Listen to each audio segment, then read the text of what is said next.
You said that a harmless man is not a good man. A good man is a very dangerous man who has that under voluntary control. How should people become more dangerous? Becoming more articulate is definitely, I would say, that's the primary array of weapons. So, I mean, physical prowess is something, and it's not nothing, that physical confidence that comes along with that as well.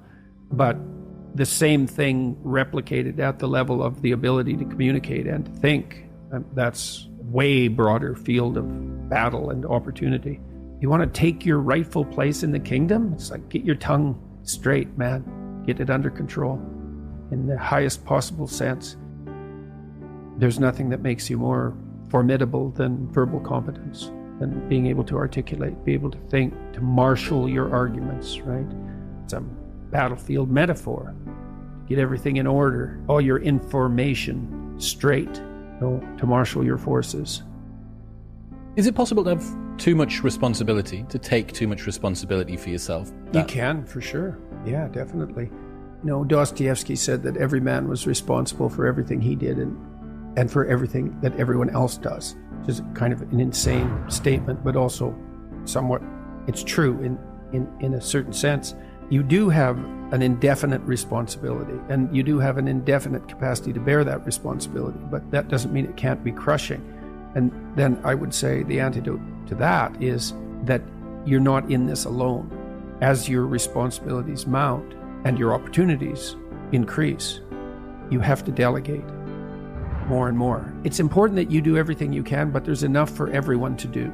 And so you might say, well, the heroic path is one that leads to universal redemption, and that's true. And you might say, well, that's all on you. It's like, it is in a sense, but then the problem that you just described, it can be unsustainable, right? You can torture yourself for not doing it well enough. And it is up to you, but it's not up to you alone. It's not up to you alone. So you delegate, and you help build people around you so that they're all working in the same direction. It's an effort multiplier in any case. And you make sure that they get credit. Credit's good enough. It's not exactly right. The rewards are in accordance with their efforts, and you can distribute that. If you can routinize something and parse it off to someone else, say, here's a little kingdom for you, and it doesn't have to be little, and it's something that can grow, but here's a kingdom for you, well, then you can go off and do the next thing you need to do, which is extremely important. And you might think there's a kingdom, and then it's broken into little kingdoms, and so the farther you are down the hierarchy, the smaller the kingdom you get. But that's only true if you think the world's a zero-sum game, because you could also think of it as a place of indefinite number of the largest kingdoms possible. And I think, why do we think this is exhaustible in some sense, what we're doing? It doesn't look exhaustible. That's the limits to growth mentality. It's like, economists don't believe in that, because they think, well, no, we can just get more efficient, which we certainly are. We're way more efficient than we once were. And those gains in efficiency, when they're not being interfered with, are increasing at more than an arithmetic rate. Why do you think people have a tendency toward that zero-sum mentality?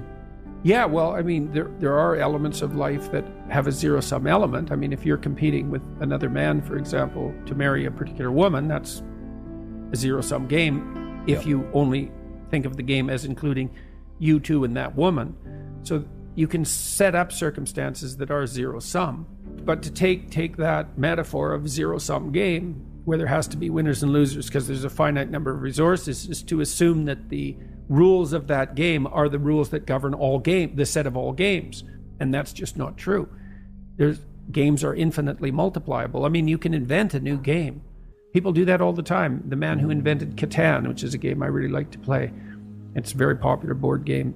That didn't exist until he invented it. Now, thousands and thousands of people play it, and he made a fortune from it. It's like, that game never existed. So there doesn't seem to be any limit to the number of games we can invent. And it's a complicated problem because we are on a single planet, and some resources are more zero-sum than others, but we haven't really run into any actual zero-sum limits in terms of our, the probability of us living an abundant life on the planet. We've stewarded some resources very stupidly. We've done a very bad job of managing oceanic production, for example. We have to be smart about our resources, but that doesn't mean there's zero sum. And certainly doesn't mean the world is a zero-sum game. And that's a Malthusian idea, that population will grow till it consumes all available resources and precipitously collapse. And then why do we think apocalyptically? It's, because things do come to sudden ends. People die, people get fatal illnesses, like the world you so carefully constructed can be blown apart at any moment by a random occurrence, genetic mutation that causes the cancer that kills you. Life has a fundamentally apocalyptic aspect. And we do understand that because we're self-conscious, and then it's very difficult not to apply that kind of apocalyptic reasoning to things as such. The world's going to burn up. The climate's too hot. What about runaway positive feedback loops? Because that's what the climate types are afraid of. It's like, hey, they happen. How do we bind our apocalyptic thinking? That's a good question, man. That's a good question. We do that with the truth. That's how we do it. Through dialogue, through investigation, through exploration, through discipline, all of that. The Logos is the antidote to the apocalypse. And so what does that mean? Well, love and truth is the antidote to the apocalypse. Not the planet has too many people on it. Truth in the service of love. Mm-hmm. What do you mean by that? Well, it's a hierarchy of virtue, I would say. There's an old idea that God is the sum of all that's good. I don't think sum is exactly the right metaphor. It's more like, imagine there are eternal verities: truth, beauty, justice, love, courage, fortitude, compassion. Think of all those things as virtues. So virtue is what all virtues have in common. That's the relationship of God to the good. Well, you may think, how would that manifest itself in your life? Well, that might be pursuit of the good. And that's the pursuit of the good that unites all proximal goods. Well, what is that exactly? Well, it's something like belief that it would be for the best that all things flourish to the degree that that's possible. When I was a clinician, I thought of that as the good in me serving the best in my clients. And I think the desire for that to happen, that's love. So that's the desire for, you say, well, you take a human, bent, broken, miserable, malevolent, hurt, corrupt, weak, frustrating, disappointing, all of those things that we can lay on ourselves because of our inadequacies. It's like, it's easy to dismiss that. And part of that dismissal is what drives the notion that the planet has too many people on it and that we're a cancer on the face of the earth. It's like, it's not easy to love that. But what do you want? You want the broken people to rise up out of their brokenness rather than despise them for it. And then you orient yourself towards that and try to pull that out of people and yourself. Keep facing challenges voluntarily. Pay attention at a rate that works for you. Develop your competence. That actually stabilizes the environment around you, so it actually is less predictable and less threatening.